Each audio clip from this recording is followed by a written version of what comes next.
मैं तुम्हें तुम्हारा नाम देता हूँ, भंड कुमार, भंड कुमार, भंड कुमार, भंड कुमार।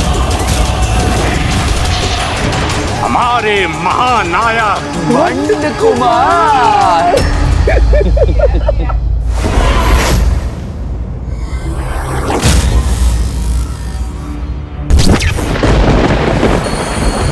ये किसका स्वर था? कोई अन्य भी है क्या यहाँ? क्या तुम्हें भी कोई स्वर सुनाई दिया मित्र?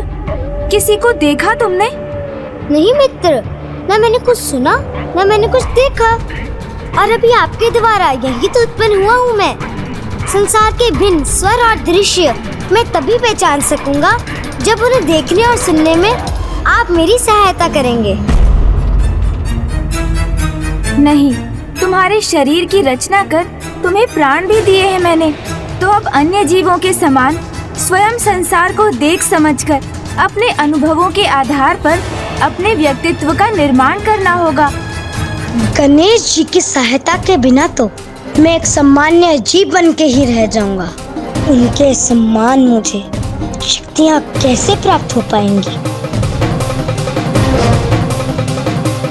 नहीं मित्र, कुछ समय तो आपको मेरे साथ चलना ही होगा। मुझे जीवन दिया है आपने, इसलिए मेरा मार्गदर्शन तो आपका ही उत्तरदायित्व है। आप मेरे कर्ता धर्ता हैं, मेरे ईश्वर हैं। नहीं, मैं तो तुम्हारा मित्र ही हूँ, इसीलिए मुझे मित्र ही पुकारो। एक मित्र का साथ पाने के लिए ही तो मैंने तुम्हारा सृजन किया, क्योंकि किसी के पास भी मुझसे बात कर मेरी जिज्ञासा शांत करने का समय ही नहीं था। मैं तो आपकी प्रत्येक बात सुनना चाहता हूँ, किंतु ज्ञात नहीं आप ही मेरा साथ क्यों ठुकरा रहे हैं। मित्र भी कहते हैं मुझे और मेरे साथ भी चलना नहीं चाहते हैं। चलिए ना, अपने सबोध मित्र के साथ चलकर मुझे संसार से इतना तो परिचय करा दीजिए जिससे मुझ में जीवन जीने का विश्वास जागृत हो सके।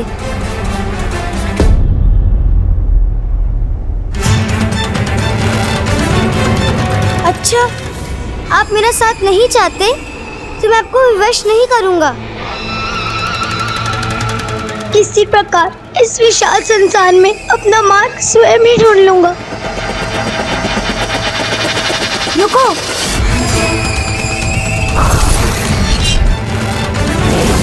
मित्र, निराश मत हो मित्र।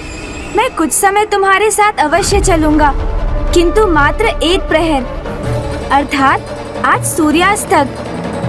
उसके उपरांत मुझे नाना जी के निवास लौटना होगा। उचित है मित्र, चले? अवश्य।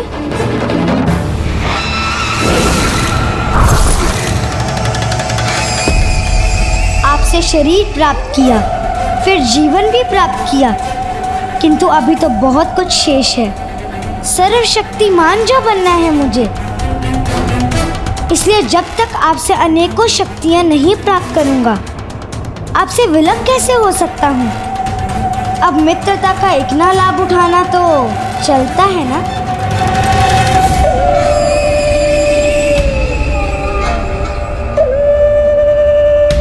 मैंने इसे अपने साथ ले जाना स्वीकार तो कर लिया है, फिर भी मेरे मन में ये कैसा संशय है इसके प्रति। मुझे पूर्ण विश्वास है कि हमारे महानायक भंड कुमार गणेश जी की सहायता से अपार शक्ति प्राप्त कर महाशक्तिशाली महासुर बन जाएंगे।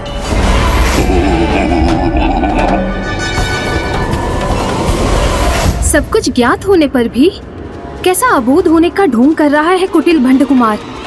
उन्हें मित्र पुकार कर प्रथम पूज्य गणेश की मित्रता के सरल भाव को जागृत कर अपना क्या प्रयोजन सिद्ध करने का प्रयास कर रहा है ये। देवी, पथभ्रष्ट संतान अधिक समय तक अपने माता पिता का अनुचित लाभ नहीं उठा सकती, क्योंकि एक समय ऐसा आता है जब स्वयं एक पिता भी अपनी भटकी हुई संतान की सहायता करने से अस्वीकार कर देता है, ताकि वो संतान भी अपने जीवन के कठिन अनुभवों से सीख प्राप्त कर उचित मार्ग पर लौट सके। गणेश अपनी रचना के प्रति माता पिता का ही दायित्व निभा रहा है, किंतु ये भंड कुमार गणेश जी का अनुचित लाभ तभी तक उठा सकेगा जब तक गणेश उसकी वास्तविकता समझकर उसकी सहायता करने से अस्वीकार नहीं कर देता। और स्वयं भगवान द्वारा ऐसा करने का एकमात्र परिणाम हो सकता है एक बहुत बड़ी सीख का सामना करना। और उचित तो यही होगा कि गणेश की सीख से भंड कुमार अपनी मूल प्रवृत्ति में परिवर्तन ले आए। मित्र, संसार में सर्वप्रथम हमारा परिचय देवी प्रकृति से ही होता है, जो एक माता के समान हमें अपने आंचल में आश्रय देती हैं और हमें जल, वायु, पुष्प, फल और जीवन जीने हेतु सब कुछ प्रदान कर हमारा लालन पालन करती हैं। मित्र, और इतना सब कुछ करने पर भी हमसे कभी कुछ नहीं मांगती।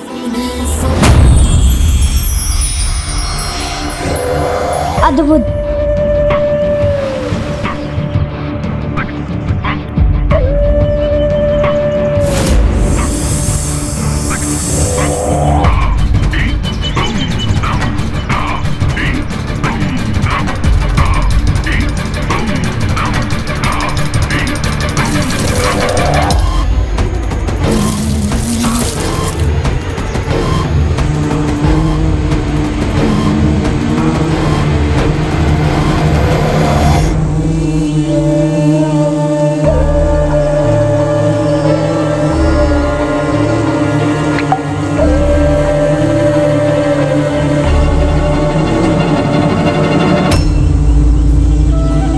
देखा तुमने, तुम्हारे मुख में स्वतः प्रवेश करने वाली इस मधु की बूंद ने भी प्रमाणित कर दिया कि देवी प्रकृति बिना मांगे ही हमें सब कुछ प्रदान कर देती हैं। और उनके इस आचरण से हमें जीवन के प्रथम धर्म निस्वार्थ भाव से देने की सीख प्राप्त होती है। वो क्या है वहाँ? वो एक पुष्प है मित्र, जो सर्वाधिक सुंदर पुष्प पद्म के ही समान है। बहुत ही आकर्षक है ये। सावधान मित्र, उस पुष्प के साथ कांटे भी हैं।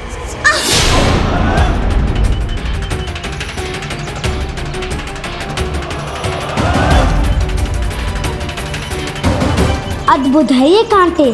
आकार में छोटे होने पर भी किसी को इतना बड़ा कष्ट देने में सक्षम है ये कांटे।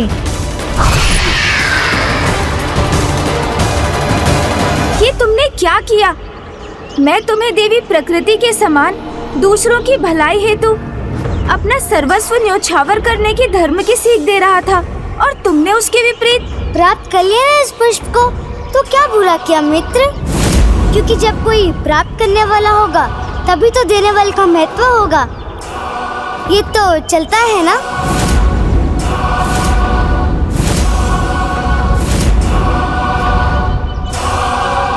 कितने अबोध हो तुम। जिसे तुम प्राप्त करना समझ रहे हो वो छीनना है, जो सर्वथा अनुचित है, क्योंकि जो स्वेच्छा से दिया जाए उसे प्राप्त करने का अधिकार तो है हमें, छीनने का नहीं। एक पुष्प स्वेच्छा से अपनी सुगंध और सौंदर्य हमारे साथ बांटता है, जिनका आनंद हम अवश्य ले सकते हैं, किंतु उस पुष्प को पौधे से विलग करने का कोई अधिकार नहीं है हमें।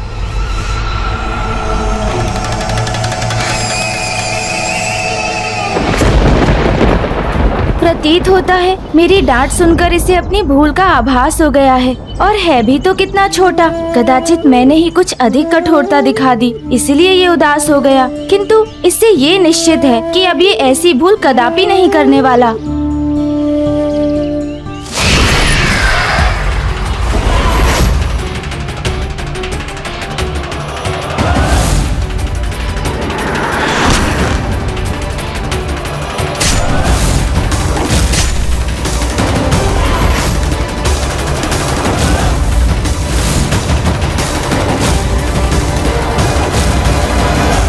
अब ये क्या किया तुमने? एक कोमल पुष्प को इतना कष्ट क्यों दिया? आप ही ने तो कहा था हमें इसकी सुंदरता का आनंद लेना चाहिए। तो देखिए मैंने इसको कितना और सुंदर बना दिया।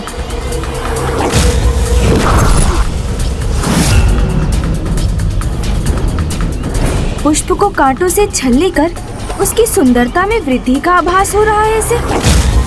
अर्थात ये तो इसके मूल स्वभाव में निहित दुष्टता का ही संकेत है।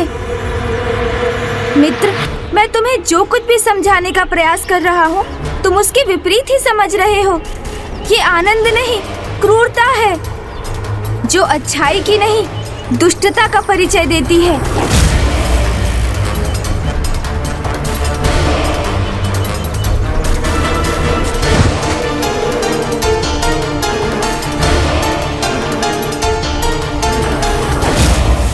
आप मुझे इतने तीव्र सर में उलाना क्यों दे रहे हैं मित्र, जिससे अपार पीड़ा हो रही है मुझे। अब आप ही बताइए, इसमें क्या दोष है मेरा?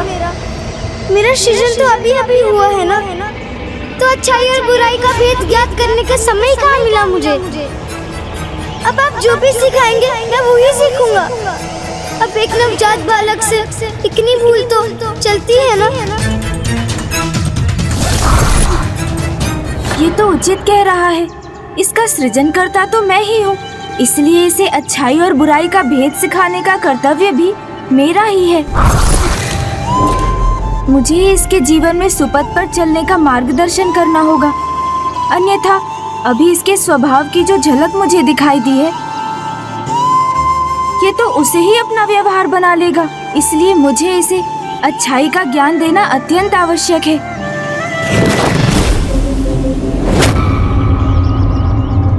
प्रथम पूज्य गणेश जी तो दुष्टता को ही अच्छाई सिखाने का प्रयास कर रहे हैं, जैसे कोई कुम्हार एक पके हुए मिट्टी के पात्र के बिगड़े हुए आकार को सुधारने का प्रयास कर रहा हो।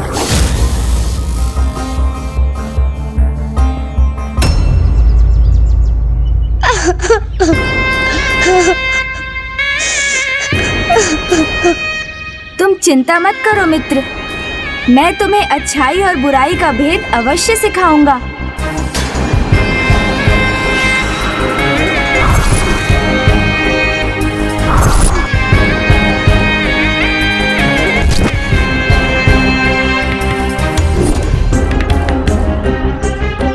आओ मित्र, अब दुखी मत रहो, मेरे साथ चलो। अच्छा, उचित है। सर्वप्रथम अच्छाई को पहचान कर उसे अपने व्यक्तित्व और व्यवहार में आत्मसात करना सीखो।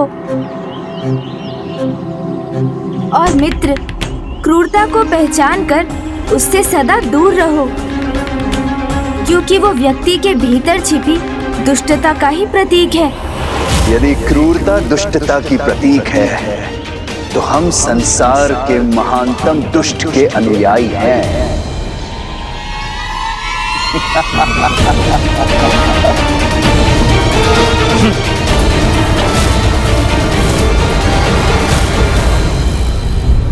ये अचानक कहाँ अदृश्य हो गए ये दोनों?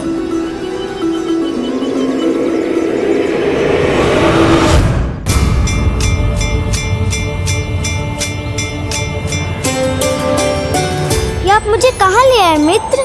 भूमि के उस भाग पर जहाँ भूमि देवी भोजन उत्पन्न करती हैं। यहाँ से ही तुम्हारी अच्छाई की शिक्षा आरंभ होगी। यहाँ से? यहाँ कौन सीख देगा मुझे? पंच तत्व अर्थात पृथ्वी, वायु, अग्नि, जल, आकाश, अर्थात इन्हीं पंच महाभूतों से उत्तम आचरण का ज्ञान प्राप्त कर हमें इनके गुणों को अपने जीवन में अपनाना चाहिए। और तुम्हारी प्रथम सीख तुम्हें पृथ्वी से प्राप्त होगी।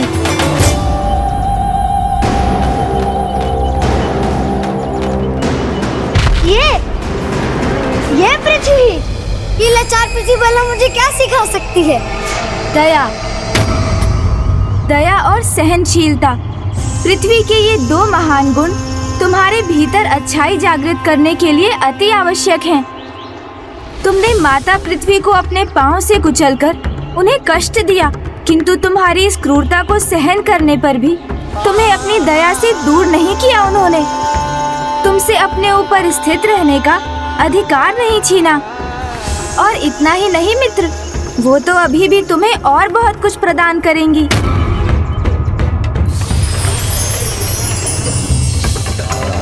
ये देखो मित्र, फसल, अर्थात भोजन। माता पृथ्वी सदैव अपने धर्म का पालन करती हैं। हम उन्हें जो घाव देते हैं वो उन्हें स्वयं ही भर लेती हैं और अपने कष्ट की चिंता किए बिना निरंतर हमें भोजन प्रदान करती हैं, जो दया और सहनशीलता का उच्चतम उदाहरण है।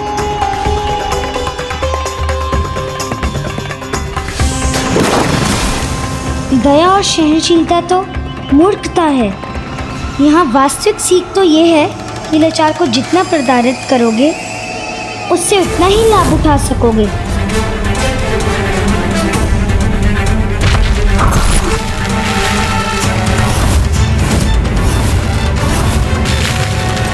आओ मित्र, अब तुम्हारी अगली सीख के लिए हमें आगे जाना है। चले मित्र।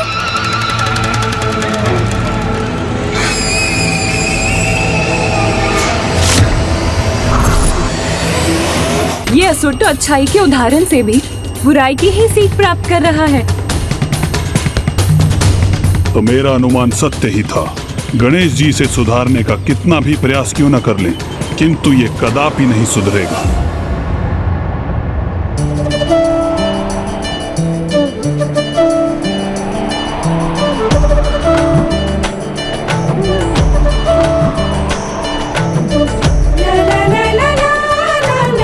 इस वायु प्रवाह का आभास करो मित्र।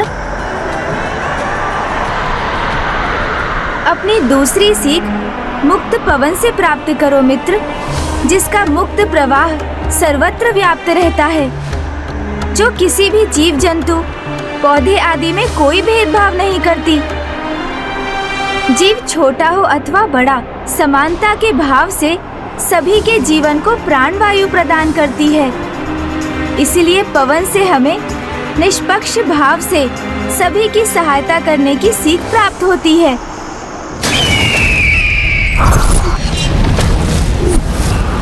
पवन से तो एक ही सीख प्राप्त हुई है मुझे। मुक्त रहो, सर्वत्र विचरण करो और जब इच्छा हो तो भवंडर बनकर सर्वनाश कर दो। आओ मित्र।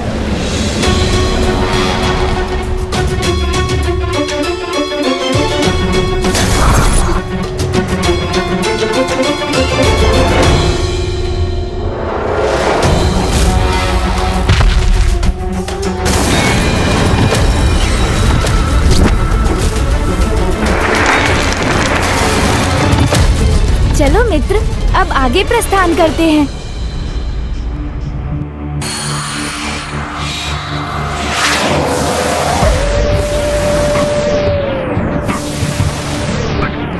और अब अच्छाई से सर्वप्रथम महत्वपूर्ण गुण जो तुम्हें इसी आकाश से सीखना होगा।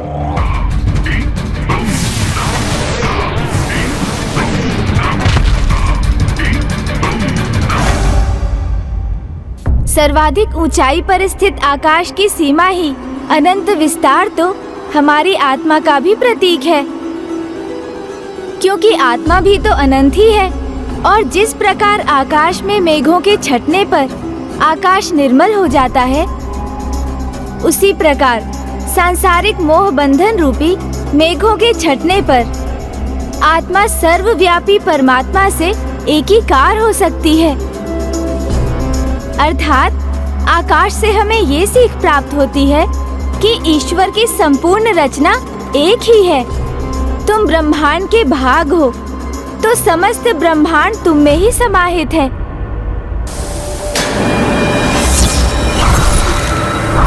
आकाश के अनंत विस्तार से यही सीख प्राप्त हुई है मुझे कि समस्त सृष्टि में एक ही राजा का अनंत साम्राज्य होना चाहिए और वो साम्राज्य मैं ही स्थापित करूंगा।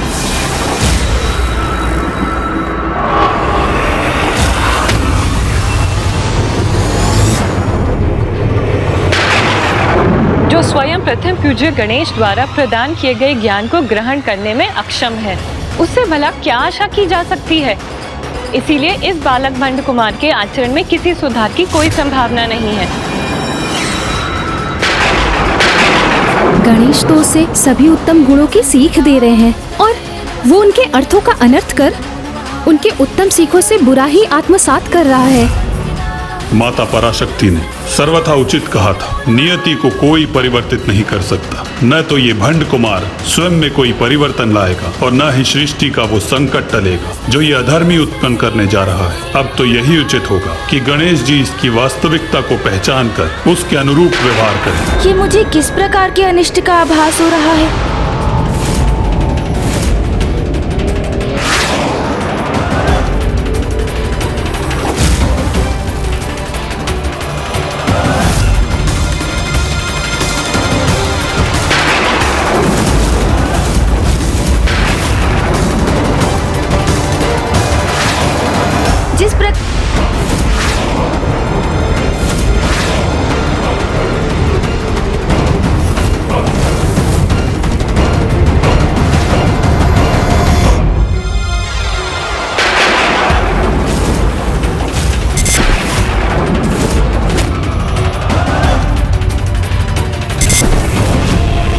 चले मित्र, अब मैं तुम्हें कुछ और गुण एवं ज्ञान से भरे प्राकृतिक उपहारों से परिचित करवाता हूँ। आओ।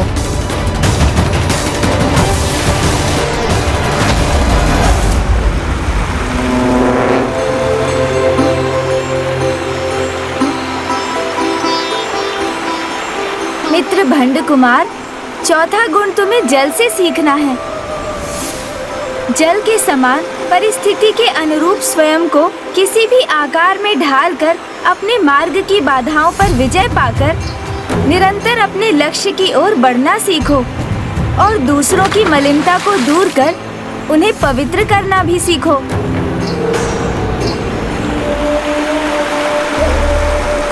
सीखूंगा, अवश्य सीखूंगा कि जैसे जल सभी स्थानों पर पहुंच सकता है तो मलिनता भी सर्वत्र फैल सकती है। आओ मित्र।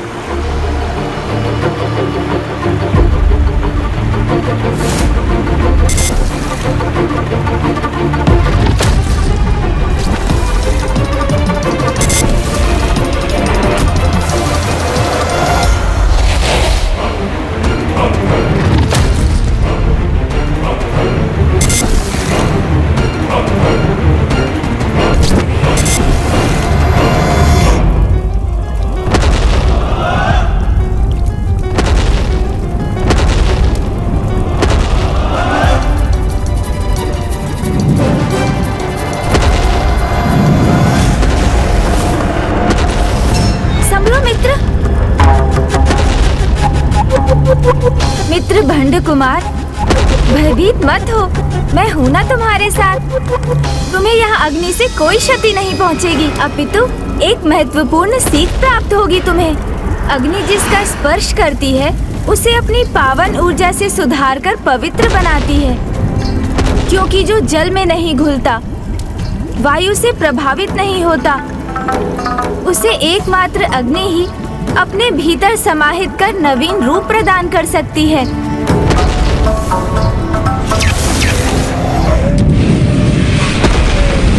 नहीं मित्र, आपकी ये सीख भी उचित नहीं, क्योंकि अग्नि तो यही सिखाती है कि जो भी तुम्हारे निकट आने का दुस्साहस करे उसे भस्म कर उसका अस्तित्व ही मिटा दो।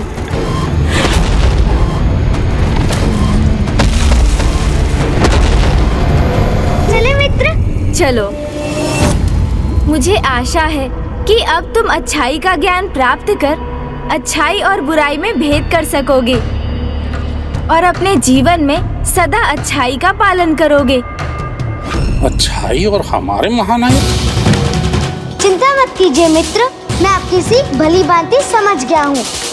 मैं आपको वचन देता हूँ कि उन सीखों का पालन मैं अवश्य करूँगा, किंतु यदि कुछ नहीं समझ सका तो चलता है ना।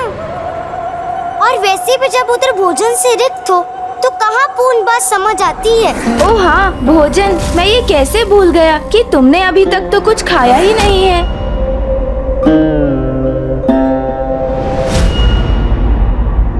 वहाँ देखो मित्र, वहाँ तुम्हारे लिए पर्याप्त आहार है।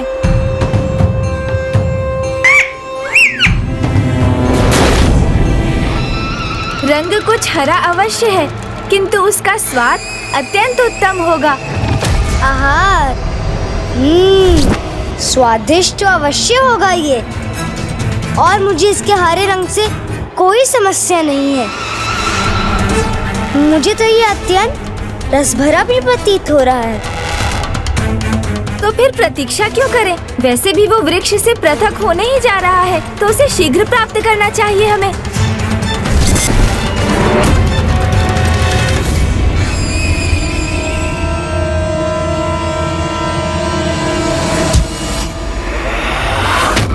मित्र, मैंने इसे प्राप्त कर लिया।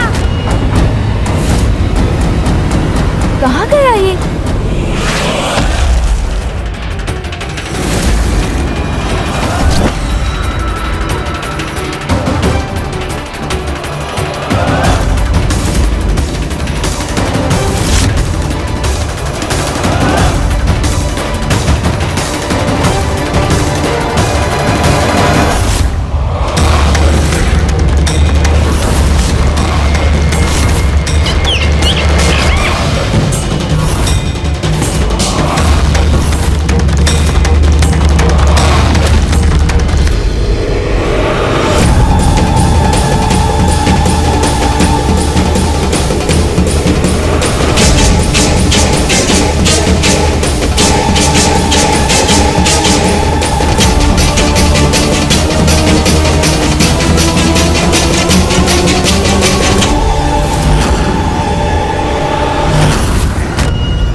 ऐसे क्यों देख रहे हैं मुझे? मैंने तो अपना आहार ही प्राप्त किया। तुम्हें ज्ञात भी है तुमने क्या किया है? हाँ, मेरे द्वारा दी गई सभी सीखों के विरुद्ध जाकर निर्दयता से एक निर्दोष जीव की हत्या कर उसे निगल लिया तुमने। ये क्या किया तुमने भंड कुमार? आप मुझसे क्रोधित क्यों हो रहे हैं मित्र? जैसे आपको ये हरे और लाल आम के फल भाते हैं, वैसे ही मुझे वो हरे और लाल पक्षी तो चलता है ना? नहीं, नहीं चलता है। ऐसे निर्दोष जीव की हत्या करना सर्वथा पाप है। किंतु आपने ही तो सीख दी थी कि मैं इस अनंत ब्रह्मांड का भाग हूँ, और उसी प्रकार इसमें जो भी है वो मेरा भाग है, सब एक ही है। तो यदि मैंने उस पक्षी को अपना आहार बना लिया तो क्या बुरा किया? अपने ही एक भाग का भोजन किया मैंने। वो पक्षी ब्रह्मांड का एक सजीव भाग था, उसका एक स्वतंत्र जीवन था, और ऐसे निर्दोष जीव की हत्या पाप है।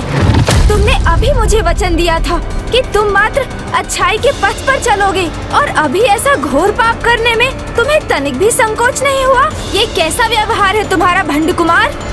किंतु इसमें क्या दोष है मेरा मित्र? आपने तो मात्र इतना ही बताया था अच्छाई क्या होती है, पाप क्या होता है, उसका ज्ञान कहाँ दिया आपने? तो फिर ध्यान से सुनो, धर्म के जो भी विरुद्ध है वो पाप है, फिर वो वचन भंग करना हो अथवा एक निर्दोष पक्षी का वध हो, और ऐसे पाप करने वाले का मित्र मैं कदापि नहीं बन सकता।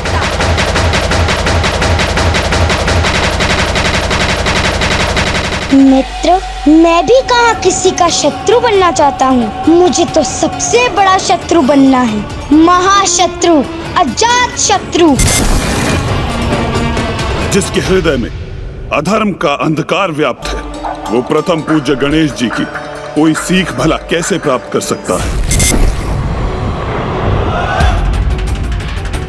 वचन भंग करना पाप होता, यही कहा था ना आपने?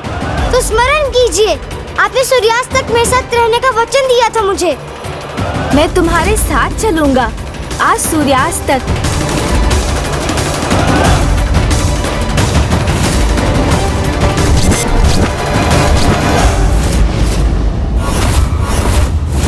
आपने सत्य ही कहा था स्वामी।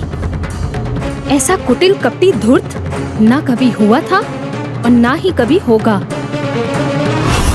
अब बहुत अज्ञानी हूँ ना मैं, इसलिए मुझसे ये पाप हो गया।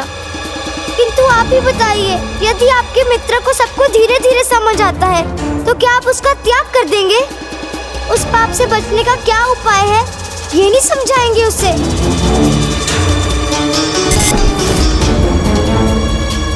उचित है, मित्र मित्र का साथ नहीं देना चाहता तो मत रुकिए, जाइए गणेश जी। जब मैंने ये पाप किया है तो उसके परिणाम का सामना करने का उपाय भी स्वयं ही ढूंढ लूंगा मैं।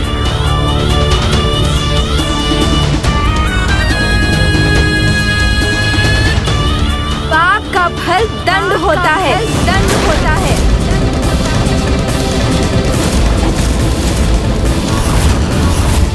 किंतु मित्र, मैं दंड नहीं पाना चाहता, तो इस पाप के दंड से कोई कैसे सुरक्षित हो सकता है? बताइए ना मित्र। उसका तो एक ही उपाय है, पाप का प्रायश्चित। प्रायश्चित? हाँ, प्रायश्चित भंड कुमार, सर्वप्रथम अपने पाप को स्वीकार कर क्षमा याचना करो। ये प्रायश्चित का प्रथम चरण है।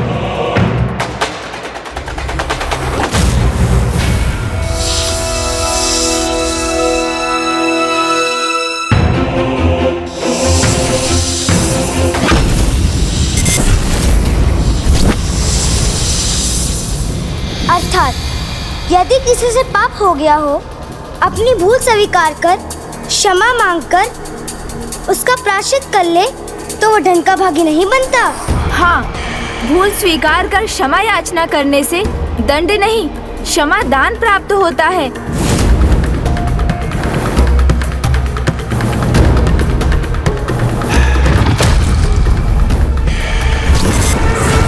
क्षमा याचना करने से दंड नहीं, क्षमा दान प्राप्त होता है।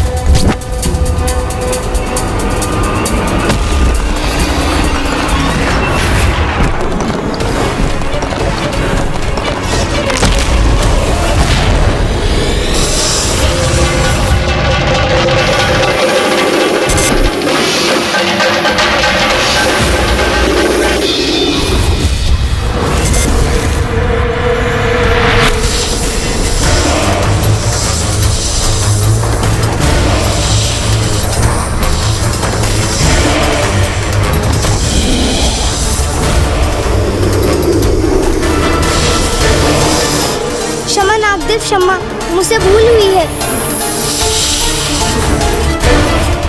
मैं प्रायश्चित करने के लिए प्रस्तुत हूँ, मुझे क्षमा कर दीजिए।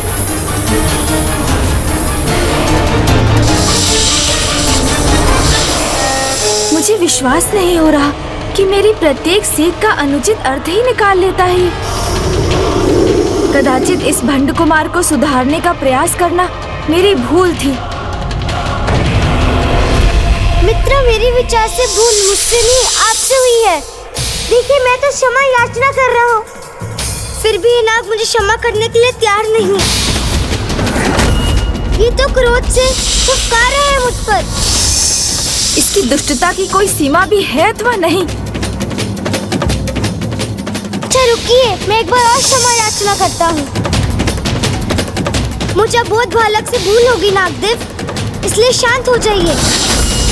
मैं तो मात्र एक नहीं देखना चाहता था, जो शिक्षा मेरे मित्र गणेश जी ने दी है वो उचित है या नहीं। कृपया करके मुझे क्षमा कर दीजिए।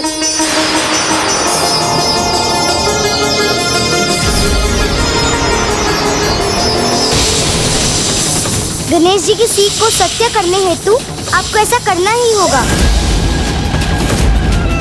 मैंने भूल स्वीकार कर क्षमा याचना की है आपसे, जिसे नकार कर आप मुझे दंडित नहीं कर सकते। इतना तो चलता है।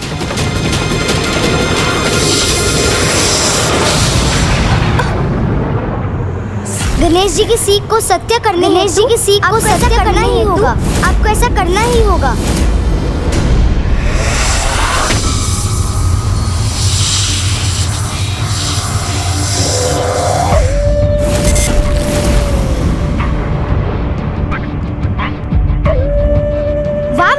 आपने सत्य ही कहा था।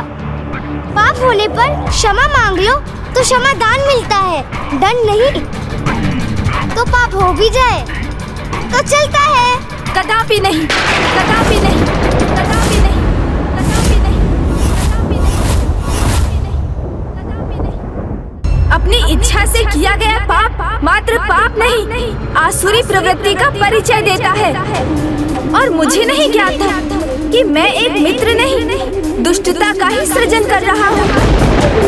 मैंने तुम्हें अब तक जो भी शिक्षाएं प्रदान की, तुमने सभी का विपरीत अर्थ समझा, जो सर्वथा अनुचित है। इसलिए अब मैं प्रस्थान करता हूँ।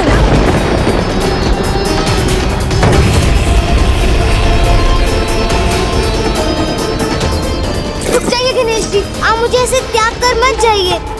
मैं वही सीख रहा हूँ जो मैं समझ पा रहा हूँ। मैं एक ही दिवस में सब कुछ कैसे सीख सकता हूँ?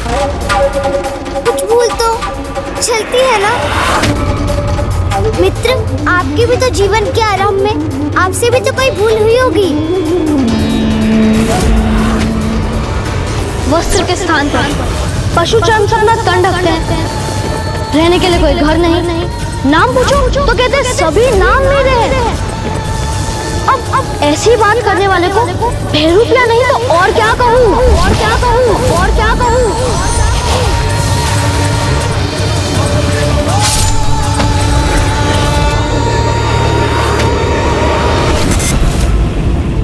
आरंभ से ही इसे सब कुछ ज्ञात होने पर भी ये अबोध होने का मिथ्या प्रदर्शन कर रहा है। आपने देखा नाथ, किस प्रकार ये गणेश जी के अतीत की घटना का उल्लेख कर रहा है। आपको तो उन भूलों के बाद भी सुधरने का अवसर प्राप्त हुआ होगा, उचित सीख प्राप्त हुई होगी।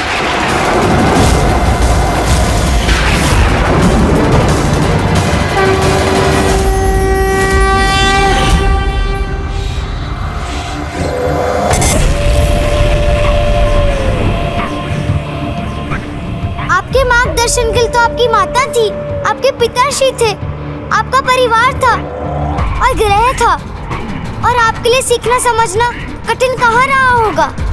किंतु मेरे पास आपके अतिरिक्त और कोई भी नहीं है। भस्म से एक निर्जन स्थान पर उत्पन्न हुआ हूँ मैं। कदाचित इसलिए दुर्बुद्धि से ग्रस्त हूँ, किंतु आपका जन्म तो किसी अत्यंत पवित्र स्थान पे हुआ होगा, जो ज्ञान का सरोवर होगा, अच्छाई का ही स्तोत्र होगा।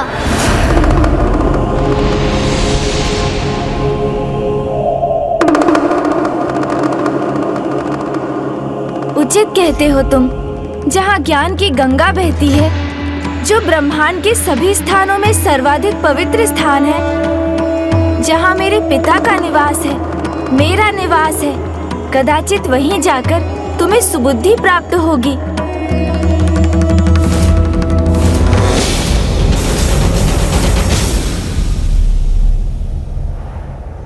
इसलिए तुम्हें मेरे साथ कैलाश ही जाना होगा।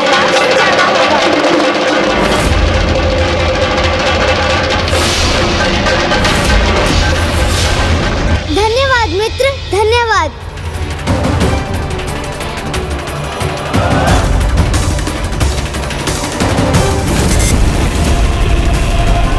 मुझे अपने साथ कैलाश ले जाने के लिए मैंने मना ही लिया आपको। भंड कुमार का कैलाश में प्रवेश सर्वथा अनुचित है। ऐसी दुष्टता का प्रतीक कैलाश जैसे पावन स्थान में प्रवेश के योग्य नहीं।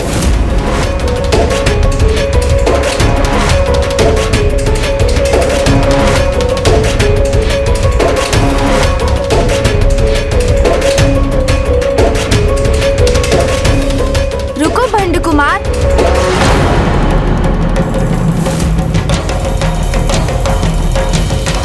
मुझे क्यों रोक दिया मित्र? क्योंकि मैं तुम्हें सावधान करना चाहता हूँ कि यदि कैलाश में भी तुमसे कोई त्रुटि हुई तो मैं भी ये भूलने पर विवश हो जाऊंगा कि मैंने ही तुम्हारा सृजन कर तुमसे मित्रता स्थापित की है। फिर तुम्हारी उस त्रुटि का भीषण परिणाम तुम्हें भुगतना ही होगा, और उस परिस्थिति में मैं कुछ नहीं कर सकूंगा। आप ही ने तो कहा था ये महादेव का स्थान है, तो यहाँ कोई भूल, कोई धृष्टता कैसे हो सकती है मुझसे? किंतु यदि छोटी से छोटी कर भी बैठूं, तो मित्र मानकर क्षमा कर दीजिएगा।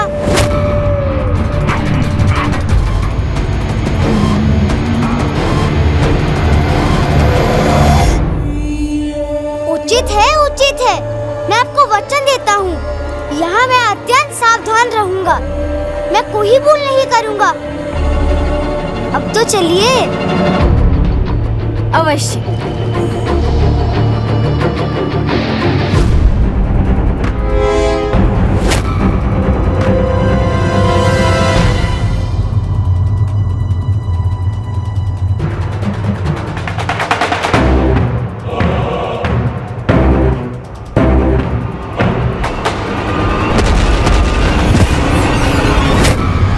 ये क्या हुआ? ये कैसी अदृश्य शक्ति है जिसने मुझे पीछे फेंक दिया?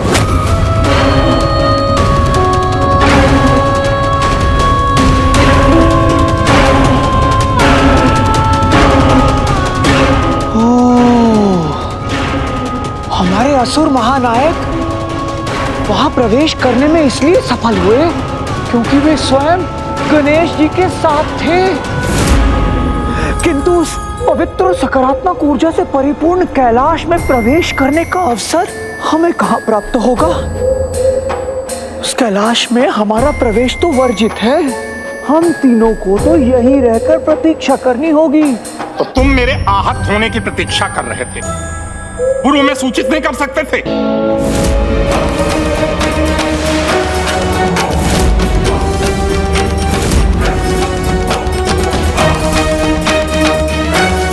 तो ये है महादेव का निवास कैलाश, और भंड कुमार होगा यहाँ का अब।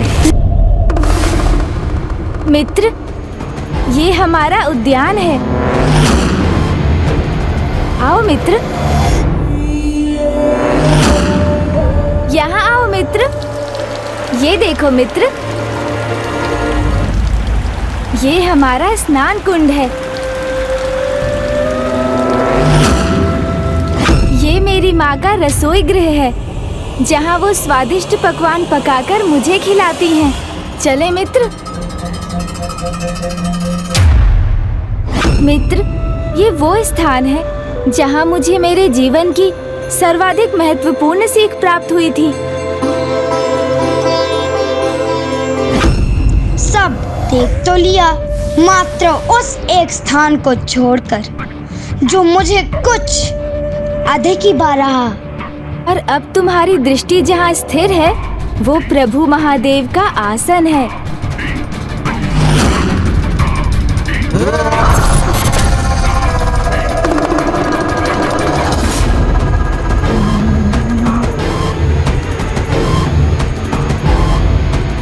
ये पिताश्री का ध्यान स्थल है।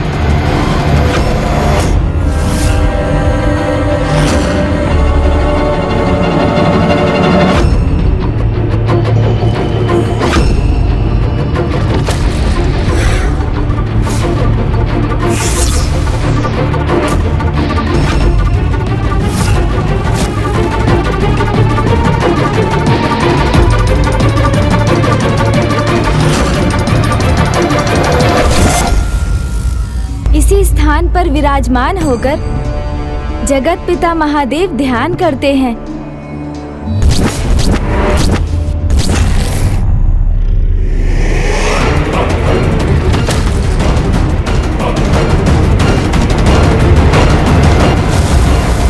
इस स्थान की महिमा तो अपार है, क्योंकि यही संपूर्ण सृष्टि की समस्त शक्ति का केंद्र है।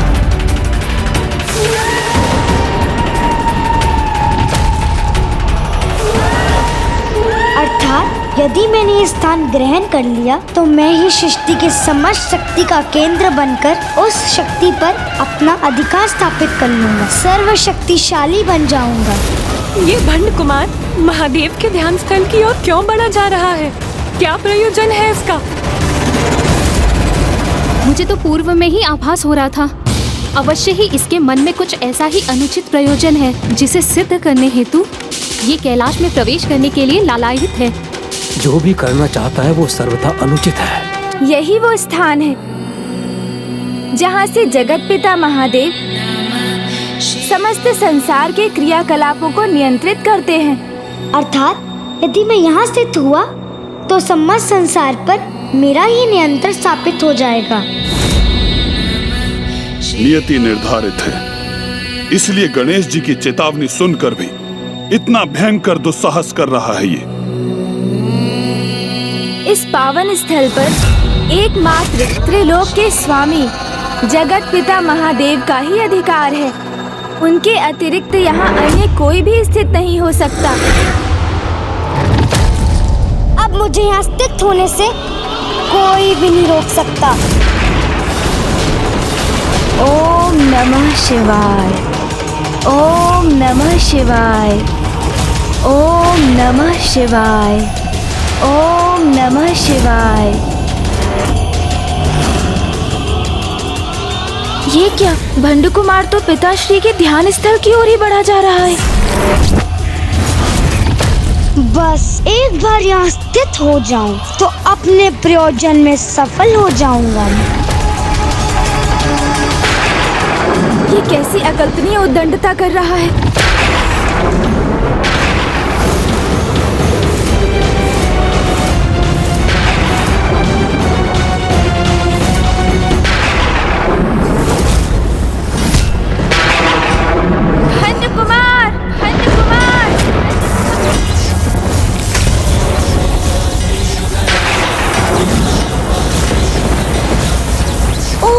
इन्होंने तो बांध दिया मुझे। भंड कुमार, दूर हटो वहाँ से।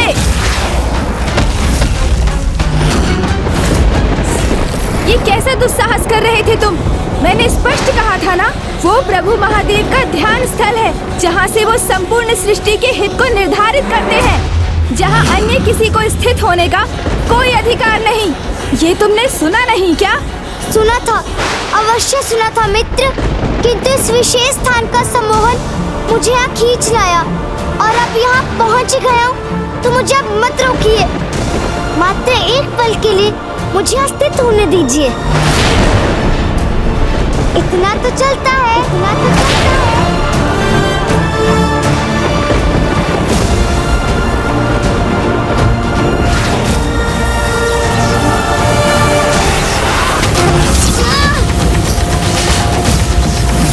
नहीं, ये उचित नहीं। तुमने वचन दिया था कि कैलाश में कोई त्रुटि नहीं करोगे तुम, और अब इतना बड़ा अपराध करने का हट कर रहे हो तुम। अपराध? कैसा अपराध मित्र? प्रमाण की शक्ति का केंद्र है ये। तो क्या उस शक्ति के सागर में से एक बूंदे भी मेरा अधिकार नहीं? बस मैं उतना ही तो पाना चाहता हूँ। मैं मात्र एक पल के लिए मुझे यहाँ स्थित होने दीजिए।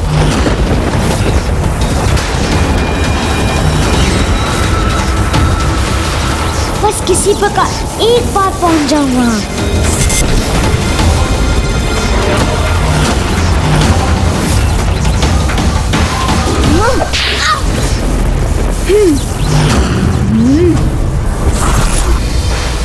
बस बहुत हुआ तुम्हारा ये अनुचित हठ भंड कुमार।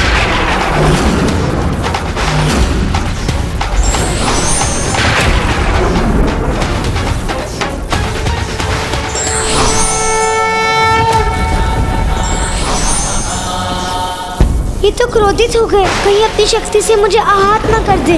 तुम्हारा सृजन कर बहुत बड़ी भूल हुई मुझसे।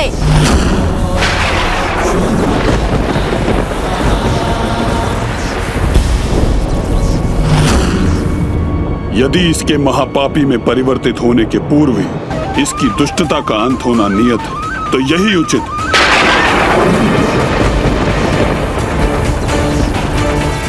भंड कुमार का सृजन कर, जो भूल गणेश से हुई है, कदाचित उसे सुधारने का एकमात्र उपाय यही है कि वो उस दुष्ट की दुष्टता का ही अंत कर दे।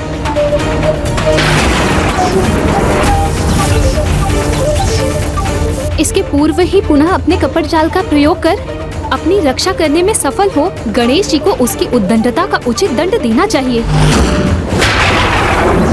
कैसे करूं? अब अपनी रक्षा कैसे करूं? सर्वप्रथम अपने पापों को स्वीकार कर उसका प्रायश्चित करो। ये प्रायश्चित का प्रथम चरण है। सूझ गई, इसकी युक्ति सूझ गई मुझे। क्षमा मित्र, क्षमा।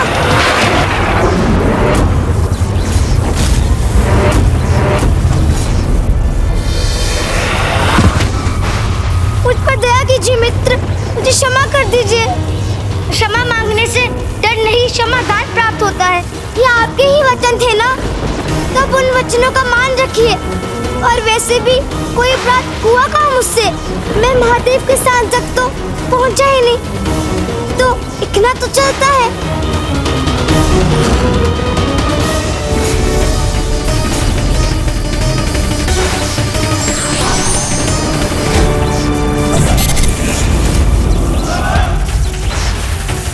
हाँ, उचित है। क्षमा तो आपको करना ही था इस तुझ जैसी भूल के लिए। अर्थात मात्र महादेव के स्थान पर स्थित होने का प्रयास करने के लिए मृत्युदंड जैसा भयंकर दंड अधिक हो जाता ना, इतना तो चलता।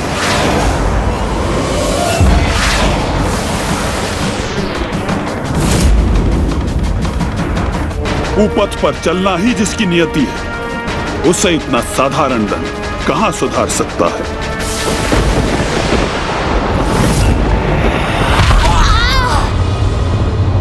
हमारी महानायक की इस अवस्था में तो क्या गणेश जी ने उन्हें कैलाश से बाहर उछाल दिया? अर्थात वे जिस प्रयोजन से कैलाश के भीतर गए थे उसमें असफल हो गए। ये समय उनकी अवस्था पर विचार करने का नहीं, उनकी सहायता करने का है। चलो जल्दी चलो।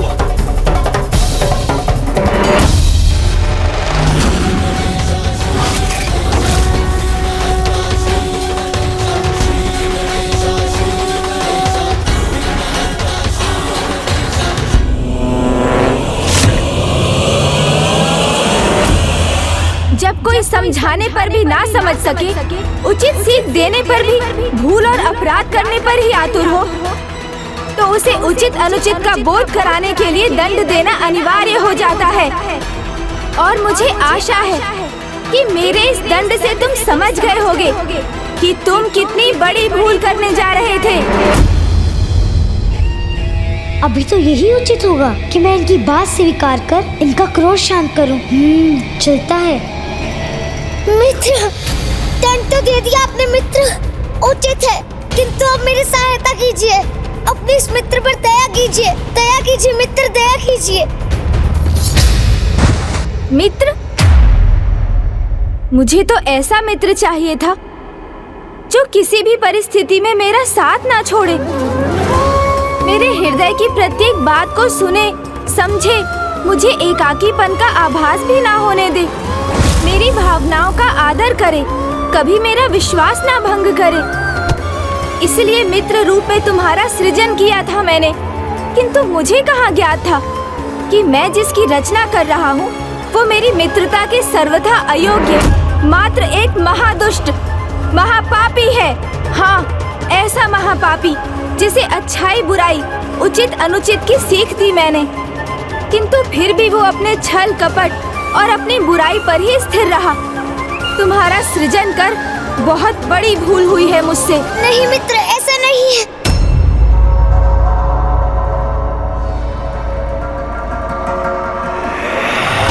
मित्र, मैं अबोध हूँ, अज्ञानी हूँ, अच्छाई और बुराई में भेद नहीं कर पाता। अच्छाई मुझसे छूट जाती है, बुराई मुझ पर हावी हो जाती है। मैं विवश हूँ मित्र, विवश हूँ।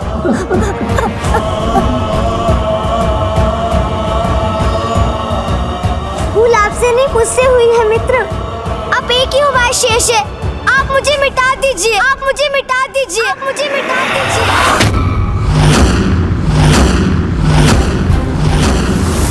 किंतु फिर आप अपने मित्र के साथ से वंचित हो जाएंगे, ये तो और भी दुखद है। तो एक कार्य कीजिए, ऐसा कोई अचूक उपाय बताइए, अर्थात ऐसी शक्ति दे दीजिए मुझे जिससे मैं अपने भीतर के विष पर विजय पा सकूं, स्वयं को सुधार सकूं।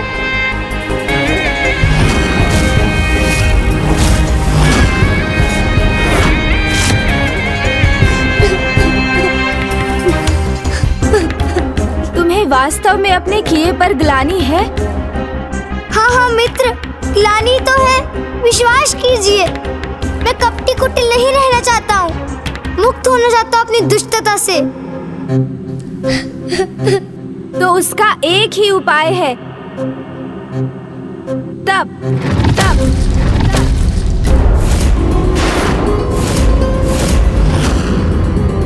तप? तप अर्थात तपस्या, जिससे प्राप्त तपोबल की पवित्र अग्नि तुम्हारी दुष्टता का नाश कर तुम्हारे भीतर अच्छाई को जागृत करेगी। किंतु तुम्हारी तपस्या तभी सार्थक होगी जब तुम वास्तव में अच्छाई के पथ पर अग्रसर होने के लिए प्रेरित होगे।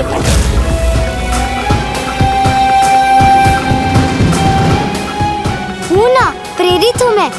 अच्छाई अपनाने के लिए तप भी अनिवार्य है, तो मैं वो भी करूँगा। बस आप मेरे मार्गदर्शन करने की कृपा कीजिए। बताइए मुझे, मैं तप कैसे करूँ? तप करेंगे? हमारे महानायक, और तब मुझे तो यही ज्ञात था कि छल ही इनकी शक्ति है। तब अवश्य इसके पीछे भी भंड कुमार का ही कोई छल है। दुष्ट भंडासुर इतनी सरलता से अपनी आसुरी प्रवृत्ति का त्याग कदापि नहीं करेगा।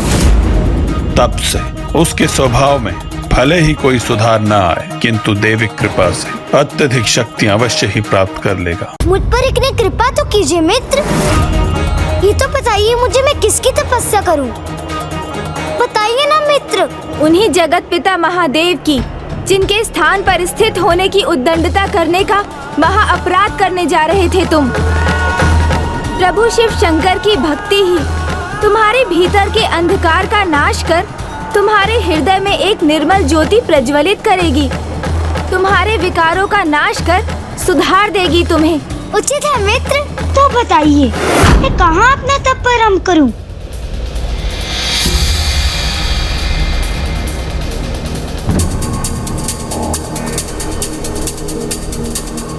मित्र, ये किस स्थान पर ले आए आप मुझे? न भी वृक्षों की छाया है, न कोमल धूप, और इतनी ऊंचाई पर शीत का भीषण प्रकोप है। भंड कुमार, स्मरण करो, क्या कहा था मैंने? तप के लिए सुविधा से अधिक एकांत अनिवार्य है। हाँ हाँ, पुनः भूल हुई है मुझसे। सह लूंगा, मैं इस असुविधा को भी सह लूंगा, किंतु किस मुद्रा में करूं अपनी तपस्या? हाँ, ऐसे भूमि पर स्थित होकर, खड़े होकर, अथवा इस प्रकार एक पांव पर खड़े होकर। मैं हाथों के बल भी खड़ा हो सकता हूँ।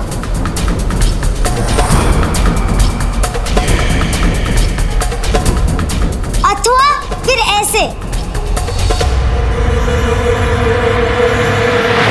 ये उचित है, बस आप मुझे मंत्र का ज्ञान दे दीजिए। ओह, नहीं नहीं, ये तो बहुत कठिन है। इस मुद्रा में तो मैं कुछ ही पल टिक पाऊंगा, किंतु प्रयास करता हूँ। मुझे कितने समय तक तपस्या करनी होगी? तुम्हारी तपस्या कब सफल होगी, ये तो तुम्हारी श्रद्धा और भक्ति पर निर्भर करता है, किंतु इसकी न्यूनतम अवधि है 12 वर्ष।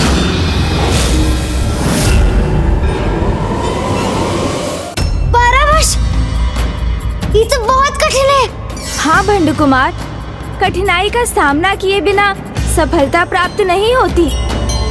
पूजा साधना तो उस श्रमिक के श्रम से भी अधिक कठिन होती है जो प्रतिदिन दिवस भर भार उठाने का कार्य करता है। मंदिर में जो पुजारी प्रतिदिन पूजा करते हैं, उनकी उस पूजा में भी अपार आत्मबल और शक्ति की आवश्यकता होती है। शारीरिक शक्ति, जिससे पूजा करते समय वो उचित मुद्रा धारण करने हेतु अपनी रीढ़ को सीधा रख सके। धैर्य शक्ति, जिससे धीरज धरकर वो एक स्थान पर स्थिर रह सके।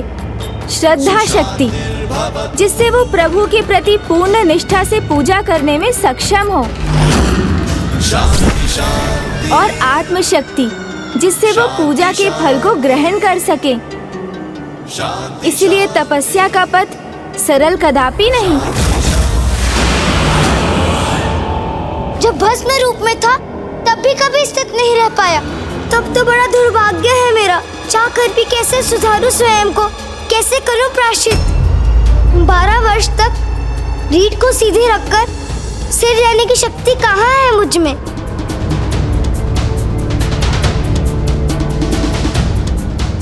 मुझे क्षमा कीजिए मित्र, मैंने आपको फिर से निराश किया। और सहायता लूं तो किससे लूं? आपने शरीर दिया, प्राण दिए, जीवन की उचित सीख दी, और मैंने आपका ही विश्वास भंग कर दिया। अब मैं किस मुख से आपसे सहायता मांगूं? क्या करूं मैं? अपनी भूल का आभास हो रहा है इसे। आप ही है जो मुझे शक्ति देकर मेरे इस विघ्न को दूर कर सकते थे, और अब आप भी ऐसा क्यों करेंगे? तो कदाचित सुधरना मेरे भाग्य में ही नहीं।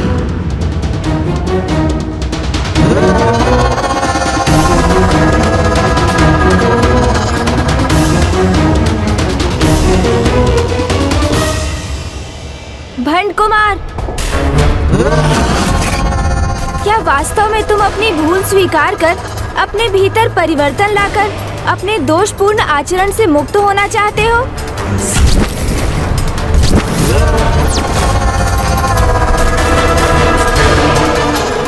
हाँ मित्र, मैं आपको विश्वास दिलाता हूँ, सदा आपकी सीखों पर चलकर उचित मार्ग का चुनाव करना चाहता हूँ। आपके मित्र होने के योग्य बनना चाहता हूँ। हमारे महानायक भंड कुमार अवश्य अपने किसी छल से पुनः इनका विश्वास प्राप्त करने में सफल होंगे।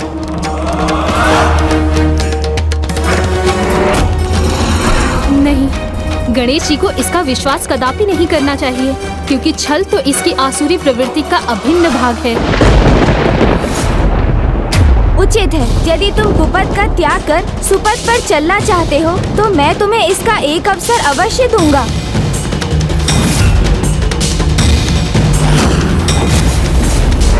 तप संपन्न करने के लिए जिन शक्तियों की तुम्हें आवश्यकता है, मैं वो शक्तियाँ तुम्हें प्रदान करूंगा।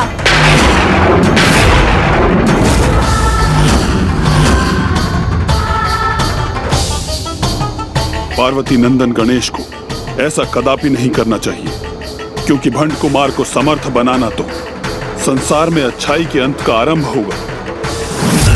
भंड कुमार एक भयंकर असुर भंडासुर में परिवर्तित होगा।